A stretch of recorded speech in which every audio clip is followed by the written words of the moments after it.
4 ಬಾರಿ ಕಾಂಗ್ರೆಸ್ MLA ಆಗಿರುವಂಥ BR Patil ಅವರೇನೆ ಮನೆಗಳನ್ನು ಕೊಡೋದ್ರ ಸಂದರ್ಭದಲ್ಲಿ ಲಂಚ ಕೊಡದೆ ದುಡ್ಡು ಕೊಡದೆ ಏನು ಕೆಲಸ ಆಗೋದಿಲ್ಲ ಅನ್ನುವಂಥ ಗುರುತರವಾದಂಥ ಆರೋಪವನ್ನು ಮಾಡಿದ್ದಾರೆ. ಮತ್ತು ಮುಖ್ಯಮಂತ್ರಿಗಳು ಕರೆದರೆ ಅವ್ರ ಮುಂದೆನೂ ಸಹ ನಾನು ವಾಸ್ತವಿಕ ಸ್ಥಿತಿಯನ್ನು ತಿಳಿಸ್ತೇನೆ ಅಂತ ಹೇಳಿದ್ದಾರೆ. ಅಂದರೆ ಮುಖ್ಯಮಂತ್ರಿಗಳೇ ಇವತ್ತು BR ಪಾಟೀಲ್ ಕರೆದು ಅವ್ರ ಬಾಯಿ ಮುಚ್ಚುವಂಥ ಪ್ರಯತ್ನ ಮಾಡ್ಬೋದು ಅನ್ನೋ ಆತಂಕ ನಮಗಿದೆ.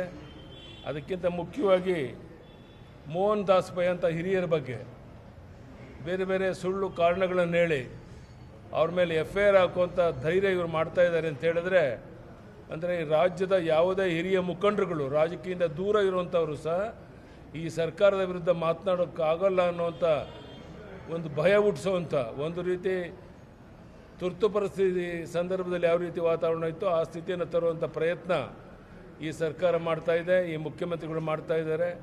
ಅದಕ್ಕೆ ಶಿವಕುಮಾರ್ ಅವರು ಹೆಜ್ಜೆ ಹೆಜ್ಜೆಗೆ ಬೆಂಬಲವನ್ನು ಕೊಡ್ತಾ ಇದ್ದಾರೆ. ಇದನ್ನು ಖಂಡಿಸ್ತೇನೆ. ಮತ್ತು ಇದೆಲ್ಲ ಸಂಗತಿಗಳನ್ನು ರಾಜ್ಯದ ಉದ್ದಗಲಕ್ಕೆ ಈ ನಮ್ಮ ಕಾರ್ಯಕರ್ತರಿಗೆ ತಿಳಿಸಿ ಯಾವ ರೀತಿಯ ಹೋರಾಟವನ್ನು ಮುಂದೆ ಬರೋ ದಿವಸಗಳಲ್ಲಿ ಮಾಡಬೇಕು ಅನ್ನೋದ್ರ ಬಗ್ಗೆಯೂ ಸಹ ಯೋಚನೆಯನ್ನು ಮಾಡ್ತಾ ಇದ್ದೇವೆ. ಎಲ್ಲ ಸಂಗತಿಗಳ ಬಗ್ಗೆ ಸಾಕಷ್ಟು ಚರ್ಚೆ ಆಗಿದೆ. ಕಾರ್ಯಕ್ರಮವನ್ನು ರೂಪಿಸ್ತೇವೆ. ಧನ್ಯವಾದ.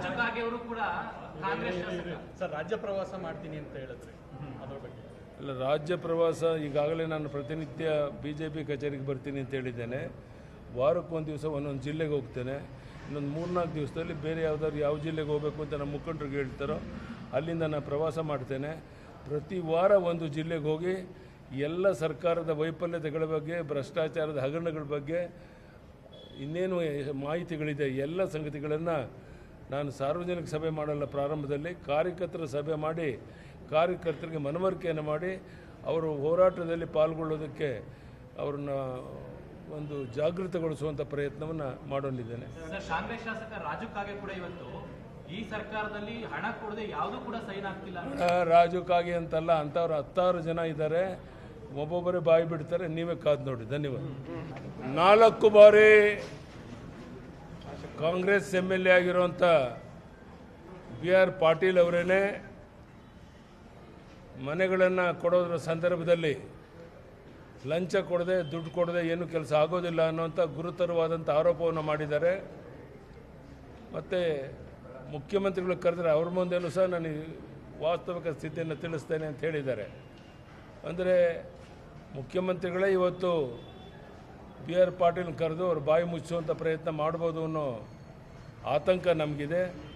ಅದಕ್ಕಿಂತ ಮುಖ್ಯವಾಗಿ ಮೋಹನ್ ದಾಸ್ ಪೈ ಅಂತ ಹಿರಿಯರ ಬಗ್ಗೆ ಬೇರೆ ಬೇರೆ ಸುಳ್ಳು ಕಾರಣಗಳನ್ನು ಹೇಳಿ ಅವ್ರ ಮೇಲೆ FIR ಹಾಕುವಂಥ ಧೈರ್ಯ ಇವರು ಮಾಡ್ತಾ ಇದ್ದಾರೆ ಅಂತ ಹೇಳಿದ್ರೆ, ಅಂದರೆ ಈ ರಾಜ್ಯದ ಯಾವುದೇ ಹಿರಿಯ ಮುಖಂಡರುಗಳು ರಾಜಕೀಯದಿಂದ ದೂರ ಇರುವಂಥವರು ಸಹ ಈ ಸರ್ಕಾರದ ವಿರುದ್ಧ ಮಾತನಾಡೋಕ್ಕಾಗಲ್ಲ ಅನ್ನುವಂಥ ಒಂದು ಭಯ ಹುಟ್ಟಿಸೋವಂಥ ಒಂದು ರೀತಿ ತುರ್ತು ಪರಿಸ್ಥಿತಿ ಸಂದರ್ಭದಲ್ಲಿ ಯಾವ ರೀತಿ ವಾತಾವರಣ ಇತ್ತು ಆ ಸ್ಥಿತಿಯನ್ನು ತರುವಂಥ ಪ್ರಯತ್ನ ಈ ಸರ್ಕಾರ ಮಾಡ್ತಾ ಇದೆ.